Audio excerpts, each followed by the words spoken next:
देखो, मैं सब जानता हूँ। तुम अपने बाबा से इस वक्त बहुत ज़्यादा नाराज़ हो। जाहिर है कोई वजह होगी इसकी, और वजह क्या है ये तो मैं नहीं जानता, लेकिन तुम्हारे बाबा को भी इस बात का बहुत दुख है।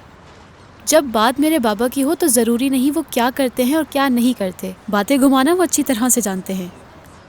तुम्हारे बाबा ने जो माजी में किया, उससे तुम्हारा बचपन वापस लौट कर तो नहीं आ सकता ना? क्या अभी भी तुम मुझे ही कसूरवार समझते हो? दिल तो कभी ना कभी सबका ही टूटता है। मैं तो ये मानता था कि जो मेरी माँ हमें छोड़ चुकी थी वो इस टावर में रहती थी।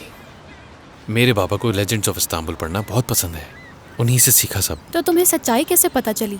देखो, ये कहानी बहुत अफसोसनाक है। क्या तुम वाकई में जानना चाहती हो? बुराक, बुराक सुनो, हम बुरी तरह फंस गए हैं। अब सब कुछ खत्म हो गया। तुम्हें इस सब का जल्दी से कोई हल निकालना होगा। मेरे पास हल होता तो मैं जरूर बता देता। बुराक, ये पिछली प्रॉब्लम से ज्यादा बड़ी प्रॉब्लम है। मैं समझता हूँ। आयसन साहिबा ने $2 मिलियन लॉन्डर करने के लिए कहा है। क्या? अब तुम्हें यिल्दिरिम के होटल की इनवॉइस में इस अमाउंट को एडजस्ट करना होगा। तुम्हें किसी तरह भी करना है। मैं ये कैसे करूंगा? मौत को गले लगाना है क्या? ऐसा करने से बेहतर है कि हम लोग खुदकुशी कर लें।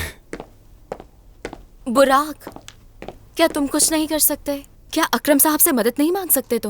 तुम ही इस सूरत हाल के बारे में अपने बाबा को बता सकते हो। किस सूरत हाल के बारे में बात कर रही हो तुम मुझसे?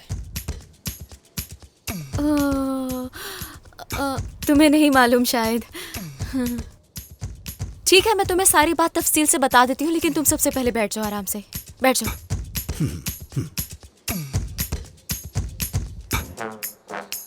बुराक, दरअसल कल रात कुछ ऐसा हुआ कि हाँ। दरअसल बात यह है कि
बुराक,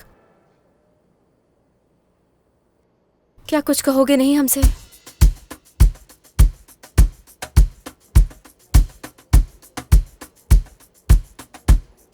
कंपनी का सबसे बड़ा क्लाइंट, क्या ये बात भूल गए तुम लोग?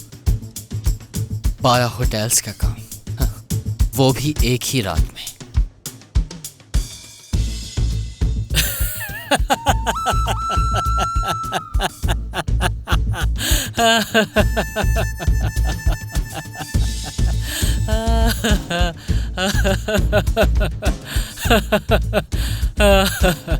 और वो टेंडर पाने के लिए मैंने क्या कुछ नहीं किया था। क्या कुछ पता भी है तुम्हें?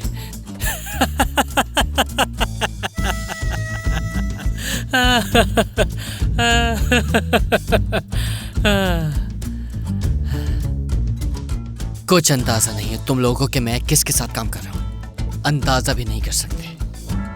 मेरी जिंदगी इस वक्त बहुत खतरे में है, बहुत बड़े खतरे में है। मैं जानता हूं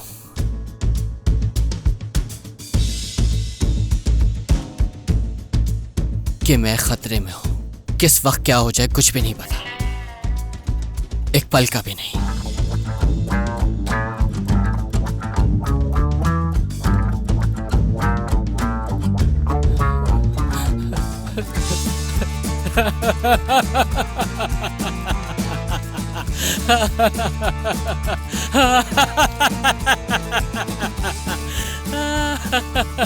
शायद ये पागल हो गए।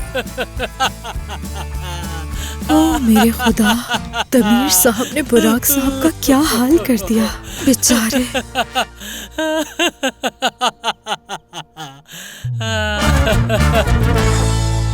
मेरे बचपन में ही माँ छोड़ के चली गई थी हमें।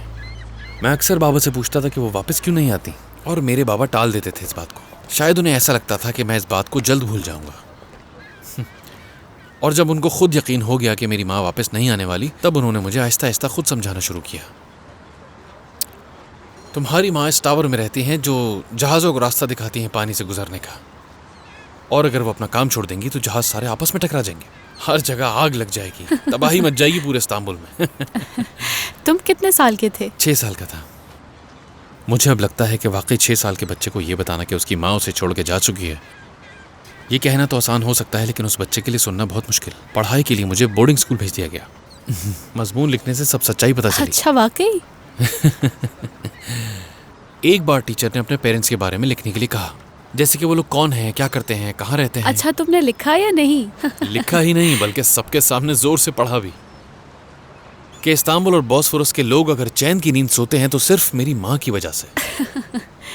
ग्रेजुएशन को सालों गुजर गए हैं, वो लोग आज भी मेरा मजाक उड़ाते हैं।